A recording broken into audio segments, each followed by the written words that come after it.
Hindi man po kapani-paniwala yung mga kwento. Tinatanong nga po ng reporter, nagpa-press ko di kahapon, na ang sabi sa informant natin, ang nag-organize po, yung mga tao ni Vic Rodriguez. Malinaw na planted ito mga kababayan. Gustong siraan yung Marcos administration. Pilit nilang kinakaladkad mga kababayan si Martin Romualdez. Wala man nga pong plano na kumandidato labanan si Sara. Si Sara Duterte mga kababayan, inaakusa si Martin Romualdez na tatakbong presidente. Yun pala siya. Parang siya na lang ang may karapatan, mga kababayan, na tumakbo bilang Pangulo. Sabi nga natin, pag makalusot ka sa impeachment, di tumakbo ka. Yan kung makalusot ka sa impeachment.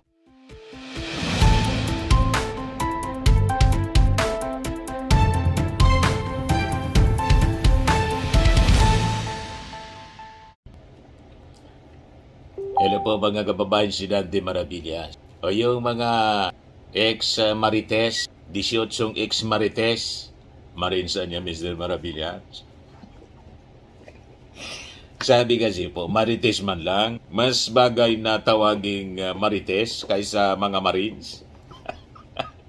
Sinumpi na po ng National Bureau of Investigation. Buti naman sa inyo. O tingnan natin kung hindi mabuking yung script. Diba? Malinaw na gawa-gawa mga kababayan yung script ng kampo ng mga Duterte. Kaya galit si Panelo na ayaw patulan mga kababayan ni Senator Ping Lacson yung pagpapaimbestiga dito sa sinasabi na mga mali-malitang deliveries ng pera. Ayaw patulan ni Ping Lacson. Ayan o, galit si Panelo. Panelo criticizes Lacson for doubting ex-Marines before probe. Malinaw po na gustong gamitin man lang pong propaganda. Magagamit pa yung Senate Blue Ribbon Committee sa propaganda ng kampo ng mga Duterte para siraan yung administrasyon. Natunugan kaagad ni Ping Lacson. Malinaw. Lahat man lang po mga kasinungalingan. Pati yung ICC gustong siraan.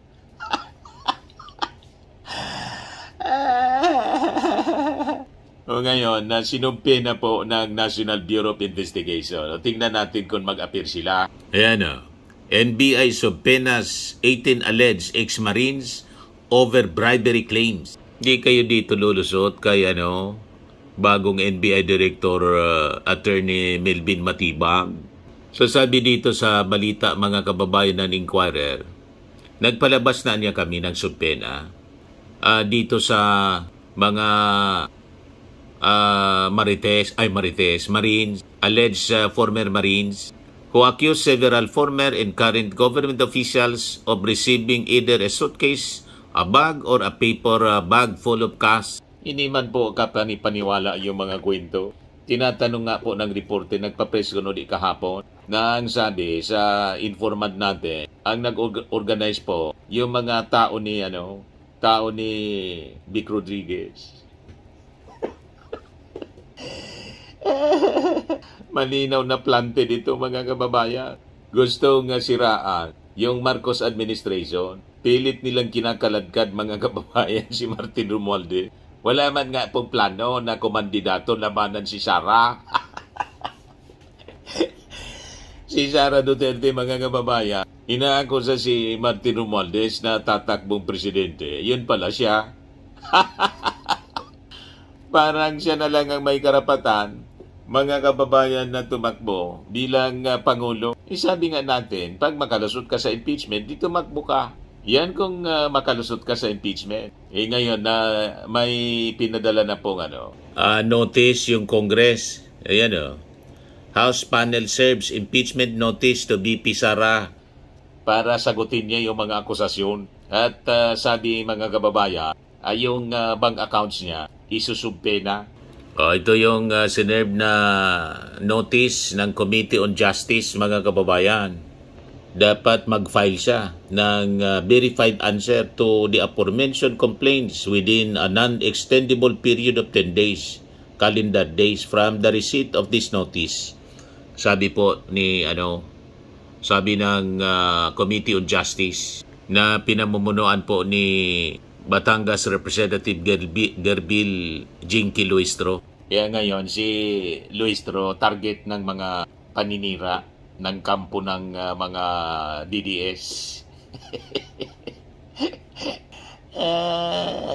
Kung ano-ano mga akusasyon laban kay Jinky Luistro. Sagutin ninyo yung mga reklamo. Yan ang kinakaipuan ninyong gawin. Hindi yung mga kung ano-anong diversionary tactic. At itong mga papreskon ng 18 Marites. Diversionary tactic ito mga kababayan sa impeachment complaint laban kay Sara Duterte. Gusto nila ilihis yung kwento na dapat niya dito na sa mga mali-malitang kwarta. Napaka-imposible, sabi ni Ping Lacson. But anyway, may subpena sa kanila yung yung National Bureau of Investigation. Sabi ng iba, bakit niya kailangang imbestigahan itong mga Marines, alleged Marines? Di ba, yung affidavit nila, sinabmit sa Ombudsman for investigation. Yung Ombudsman, tinunover sa NBI. Kaya sila sinusubpena. Di ba? Yung affidavit, tinunover nila sa Ombudsman. Di sabi ng Ombudsman, mag-imbestigahan muna niya. I-verify muna ng National Bureau of Investigation. Kumbaga totoo. Itong mga kiniklaims nila, alangan man mag-file na lang ng kaso. Yung Ombudsman mga kababayan na unverified. Yung mga claims nitong mga Marites na to.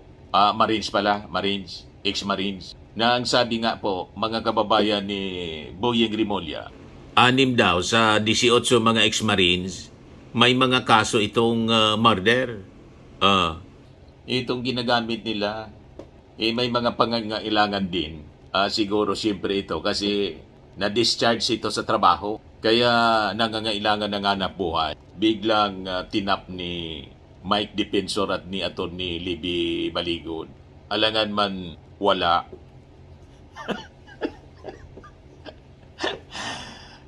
Si Mike Defensor mga kababayan, may reputasyon na tanim witness. Yun ang hanap buhay niya ngayon. Tanim witness.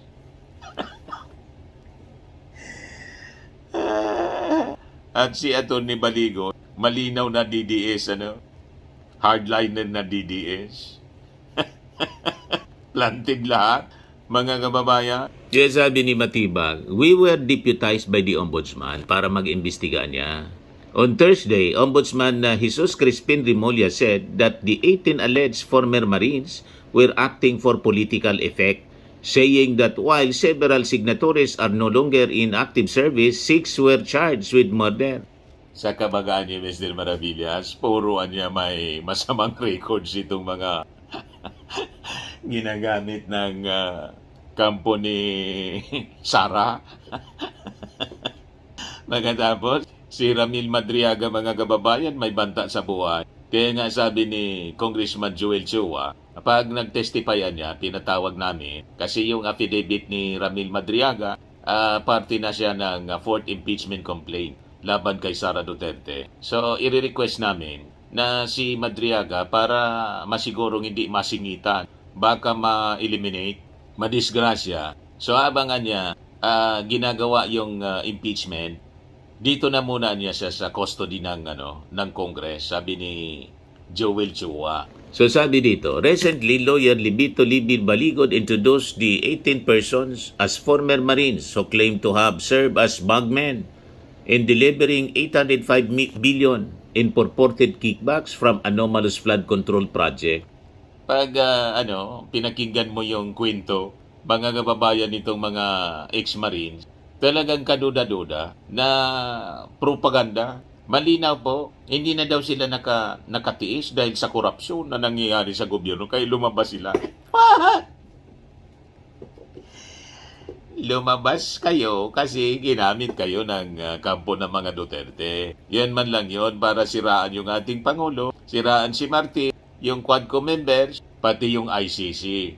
Pati si Trillanes dinawit. Nag-file ngayon si Trillanes ng kaso laban dito kay Mike Defensor, kay Atty. Baligo, cyber libel. At dito sa mga ex-Marines na sinasabi. Inakusa kasi si Trillanes na siyang nanuhol ng 2 million US dollars sa mga ICC investigators. Matindi po. Pati yung mga taga-ICC gustong siraan po. Sino naman maniniwala sa ganong mga kwento nila, mga kababayan? Yan ang mga kwento nila. Baligod also alleged that President Ferdinand Marcos Jr. masterminded the scheme and claimed the funds were provided to several politicians including former House Speaker Martin Romualdez and former Ako Bicol Party List Representative Saldico. The former Marines have allegedly worked as security personnel of Saldico. Following this, Palace Press Officer Claire Castro recently described the allegations as a lousy script and not award-worthy, saying they are solely a smear campaign against the President. Yun ang linaw mga kababayan. Gusto nilang i-smear yung ating Pangulong Bongbong Marcos. Pilit nilang binabaliktad yung script. Gustong isabit sa flood control. Galingan niya ito sa flood control na pera. Sabi ni Ping Lacson, napaka-imposiblian niya. Ayaw patulan, galit si Panilo. Ito, pakinggan natin yung sinabi ni Ping Lacson tungkol dito sa 18 ex-Marines. Kaya ayaw niyang patulan. 2 days ago po ito mga kababayan. I-replay ko sa inyo. Mr. President, distinguished colleagues, I rise today on a matter of personal and collective privilege. As chairman of the Senate Blue Ribbon Committee, I have been subject of criticisms for not scheduling the 18 ex-military personnel who faced the media in an organized press conference at the historic Club Filipino on the eve of the 40th EDSA People Power Revolution to be called and testify before your committee on accountability of public officers and investigations. During the said press conference last February 24, these 18 individuals made claims on their supposed knowledge as former security personnel of one of the key personalities in the flood control scandal, former Congressman Saldico. To be clear, while every imputation of a crime warrants our attention, none deserves our blind deference. In the same manner that everyone has a right to be heard, it is not a license to mislead. Hence, while I reserve judgment on the merits of the testimonies, I am duty-bound to raise questions of logic and, at the very least, basic mathematics.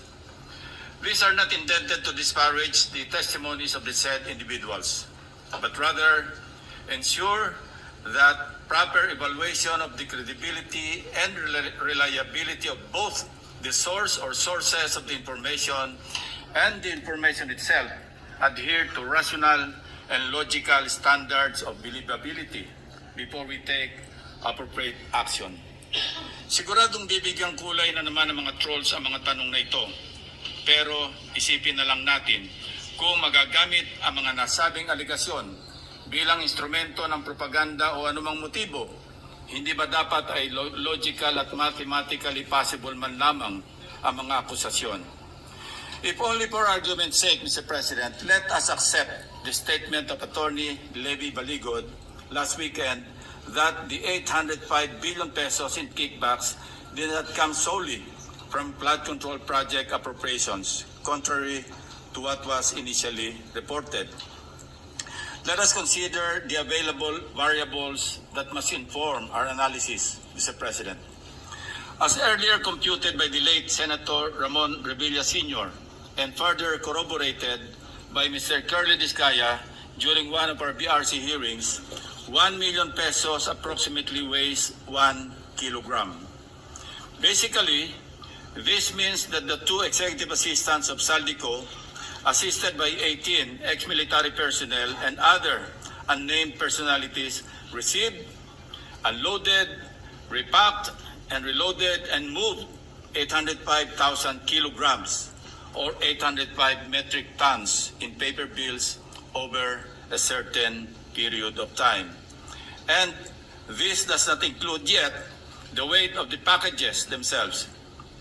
Thus, we need to add around 53,600 kilograms or 53.6 metric tons, representing the combined weight of at least 13,400 large empty maletas or suitcases to accommodate 805 billion pesos, with the assumption each was made of soft-sided nylon or polyester materials, each weighing around 4 kilograms.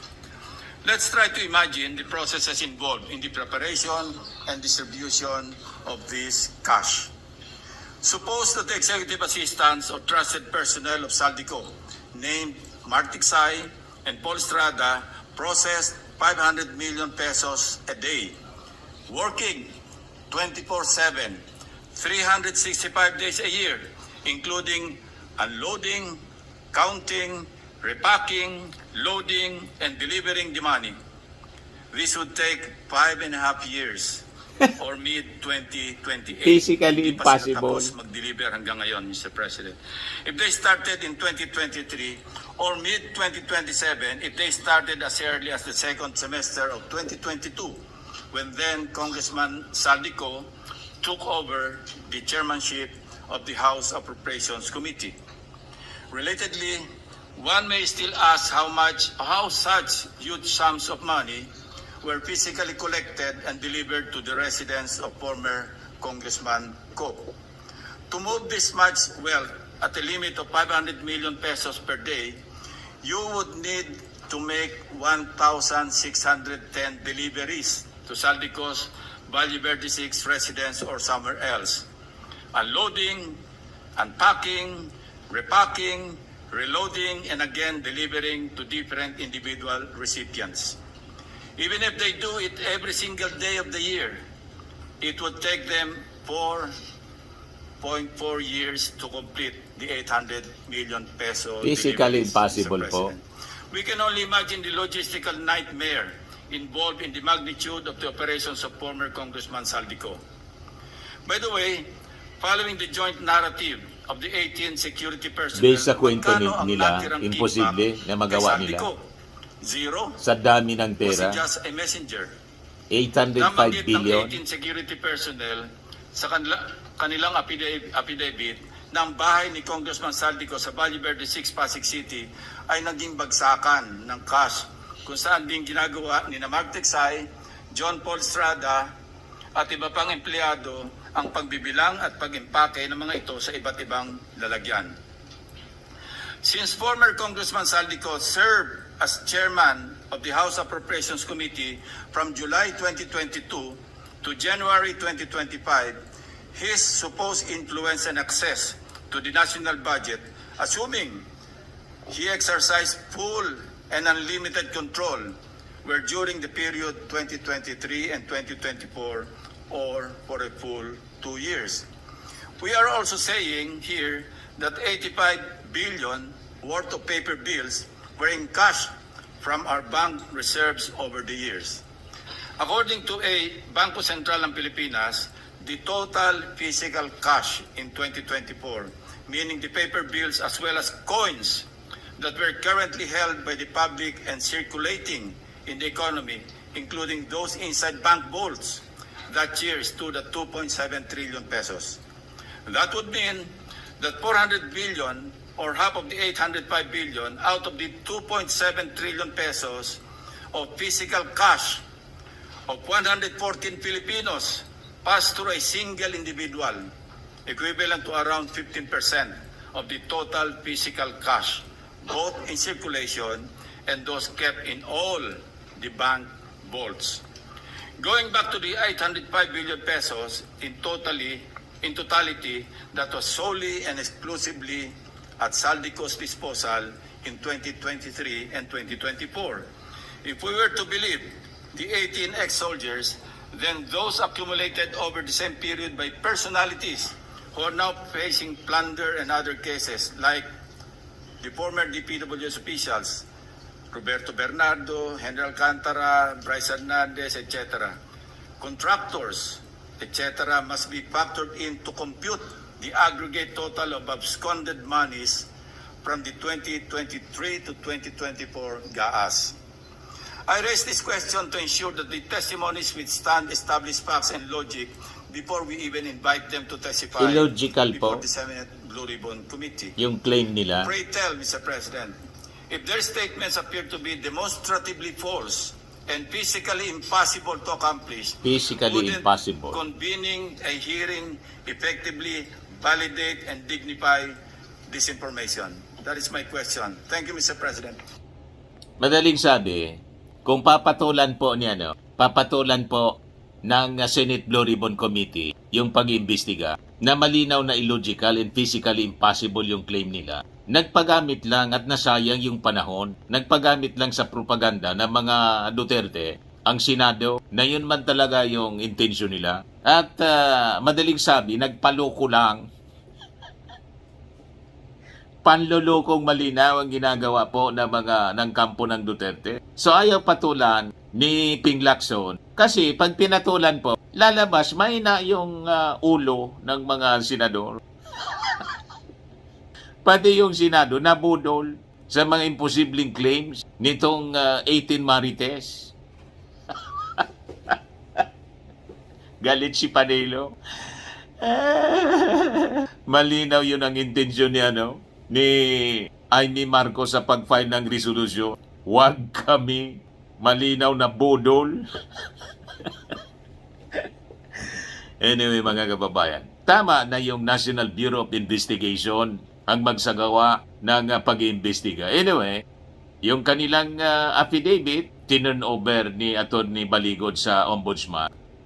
Kinomisyon ng Ombudsman yung NBI to conduct the investigation para ma-verify kung kapani-paniwala ba itong claim nitong 18 ex-Marines.